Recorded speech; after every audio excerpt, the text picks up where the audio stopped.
So here is the exercise 1.1 and the question one is saying, is 0 a rational number? Can you write in the form of P upon Q where P and Q are integers and Q is not equal to 0? ये अभी मैंने introduction में आपको बता दिया था. क्या 0 एक रैशनल नंबर है? ऑफ कोर्स 0 एक रैशनल नंबर है और उसे हम P upon Q के फॉर्म में लिख भी सकते हैं. We have just discussed in the earlier video, so we can directly write like this. Yes, 0 is a rational number. Rational number. फिर उसके क्या क्या पूछा गया? Can you write in the form of P upon Q? Yes, it can be represent or write. हम write ही लिख लेते हैं. It can be written in P upon Q where Q is not equal to 0. ये हमेशा याद रखिए, जब भी हम ये कंडीशन लिखते हैं P upon Q, कोई अगर वेरिएबल डिनोमिनेटर में, we are not talking only about the number system और रैशनल नंबर या किसी और चीज के बारे में, कहीं पे भी अगर हम वेरिएबल को डिनोमिनेटर में लिखते हैं, सिंगल वेरिएबल को डिनोमिनेटर में लिखते हैं, तो हमें मेंशन करना जरूरी है that Q is not equal to 0. ये भी क्यों है? I will tell you. First let's just complete this. It can be written in the form of P upon Q as, हाँ आप लिख सकते हो इसे फॉर एग्जाम्पल 0 अपॉन 2 और 0 अपॉन -4 और 0 अपॉन -20, एनीथिंग कुछ भी written in any of the form. ये सारे इन सबका आंसर अल्टीमेटली 0 बनेगा. ठीक है, ये बस इतना ही लिखना था. अब बात ये आ रही है कि बार बार हम क्यों कह रहे हैं कि डिनोमिनेटर 0 नहीं होना चाहिए, डिनोमिनेटर को 0 नहीं होना है. That means, let me just draw line over here. If I am writing 2 upon 0 और -4 अपॉन 0, अगर मैं इस तरह से कोई नंबर लिखूं, again it is going into a number which cannot be identified or which cannot be determined or which cannot be written. Ultimately ये एक इमेजिनरी नंबर हो जाता है. जो हम अभी बात कर रहे थे, एक ऐसा नंबर सिर्फ आप इसे इमेजिन कर सकते हो, यू कांट राइट इट, आप इसे नहीं कर सकते हो. इसको मैं एग्जांपल आपको दिखाना चाहती हूँ. आप जब कैलकुलेटर लेंगे, कैलकुलेटर लीजिए, आपके पास में, सभी के पास में होगा, फोन होगा, फोन में भी कैलकुलेटर होते ही हैं. when you try for dividing, take any number divided by 0, आपके कुछ एरर्स आएंगे. एरर या तो एरर लिख कर आएगा, या तो स्क्रीन पे लिख दे देंगे कांट डिवाइडेड बाय 0, या फिर कभी कुछ कैलकुलेटर्स के अंदर जेन्युइन केसीयूज वाले कैलकुलेटर होते हैं, उसमें कुछ इस तरह का मार्किंग होती है. That is the infinity. एक ऐसा नंबर है जिसे आप डिफाइन ही नहीं कर सक रहे हो.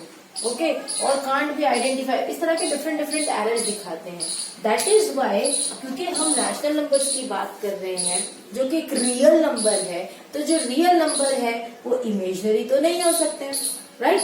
इसीलिए हम बार बार जब भी हम P अपॉन Q लिखेंगे तो Q के लिए लिखेंगे कि वो 0 के इक्वल नहीं है, क्योंकि अगर Q 0 के इक्वल हो जाता है तो ये रैशनल नंबर नहीं रहता, ये रियल नंबर नहीं रहता, बल्कि क्या बन जाता है? Imaginary. Got it? So now we will go with the question number 2. So let's just now erase this thing. You can take the screenshot over here.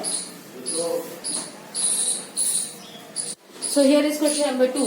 Find 6 rational numbers between 3 and 4. देखो, अगर मैं इसे rational इसे अगर मैं number line पे show करूं, है ना, यहाँ पे मान लो ये 0 है, 1 है, 2 है, 3 है, 4 है. हमें 3 और 4 के बीच में, मतलब इन दोनों के बीच में हमें 6 रैशनल नंबर्स फाइंड आउट करने हैं. ठीक है, मतलब कुछ भी यहाँ पे कोई भी ऐसे नंबर्स जो इन दोनों के बीच में एग्जिस्ट करते हैं. तो एक बात याद रख लेना कि जो रैशनल नंबर्स है, किसी भी दो नंबर्स के बीच में जब आप रैशनल नंबर की बात करते हो, there could be infinite number of rational numbers can exist. अभी यहाँ पे जो मैं आंसर्स निकालूं, यहाँ पर जो आंसर निकालूंगी कि इन दोनों के बीच में ये 6 नंबर एग्जिस्ट करते हैं। इट्स नॉट दैट कि जो मेरे आंसर है वही आपके आंसर हो या आपके फ्रेंड्स के भी वही आंसर हो। इनफैक्ट जो आपकी बुक के पीछे जो आंसर की में दिए क्या वही आंसर होंगे? No, as I said between any two numbers there could be infinite number of rational number that exist. That is the reason answers can vary. Answers can vary according to the person who are solving into the particular way. Okay? अब इन questions को solve करने के वैसे तो दो तरीके हैं, ठीक है। एक तरीके में थोड़ी कैलकुलेशन ज्यादा हो जाती है, तो हम थोड़ा सा शॉर्ट वाला और इजी तरीका देखते हैं, ठीक है। सबसे पहले क्या करेंगे हम, जस्ट सी, हमने पहले नंबर लिख लिए, द नंबर्स आर 3 and 4। देखो ये अभी एक तरह से नेचुरल नंबर है। हम बात करते हैं रैशनल नंबर की। रैशनल नंबर क्या होते हैं? जो P/Q के फॉर्म में होते हैं, मतलब डिनोमिनेटर में कुछ होना चाहिए। इनके डिनोमिनेटर में ऐसा कुछ नहीं है, तो हम लिख लेते हैं 1। पॉसिबल है? ओके। अब उसके बाद में हमें क्या करना है, कितने रैशनल नंबर चाहिए मुझे? 6 में 1 ऐड कर देंगे तो क्या हो जाएगा? 7। क्या करेंगे, इस वाले रैशनल नंबर को और इस वाले रैशनल नंबर को 7 से न्यूमरेटर और डिनोमिनेटर दोनों में मल्टीप्लाई कर देंगे। ओके, याद रखिए जितने रैशनल नंबर चाहिए उससे 1 बढ़ा देना है आपको बस। Okay, so we will do multiplying both rational numbers by 7/7।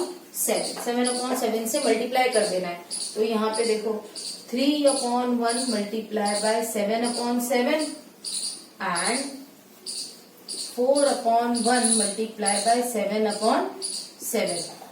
अब बात आ रही है कि मैंने 7 से ही क्यों मल्टीप्लाई किया? वाई 7 से ही क्यों मल्टीप्लाई किया? क्योंकि हमें 6 रैशनल नंबर चाहिए थे। जरूरी नहीं है कि आपको हमेशा 7 से ही मल्टीप्लाई करो और आपका आंसर आ जाएगा, और डायरेक्ट आपको इस स्टेप के बाद में डायरेक्ट मल्टीप्लाई करने की जरूरत पड़ेगी। आपका स्टेप नंबर 1 ही होना चाहिए कि जो नंबर है वो रैशनल नंबर होने चाहिए, ठीक है। तो ये रैशनल नंबर हमें दिख गया। As we are saying that denominators are already same, इनका डिनोमिनेटर ऑलरेडी सेम है, इसीलिए हमने मल्टीप्लीकेशन वाला स्टेप अपना लिया है।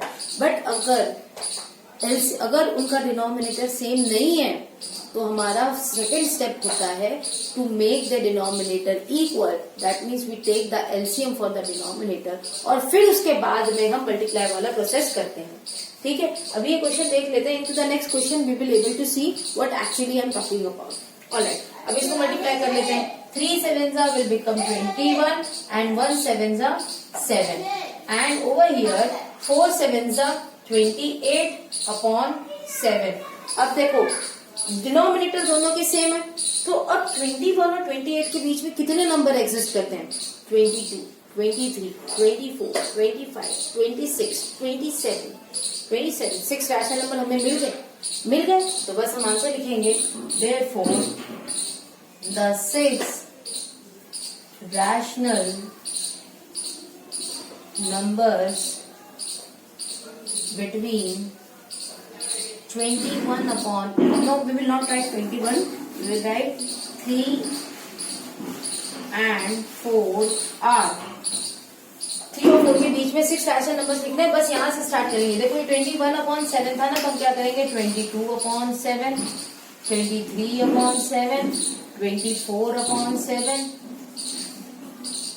25/7, 26/7, 26/7 and 27/7। देखो आ रहे 1 2 3 4 5 6 आ गए 6 रैशनल नंबर के बीच में। तो इसी तरह से आपको सॉल्व करना है। कब? जब आपके डिनोमिनेटर्स इक्वल होते हैं। अब अगर डिनोमिनेटर इक्वल नहीं हो तब हम क्या करते हैं? So we will see into the next question.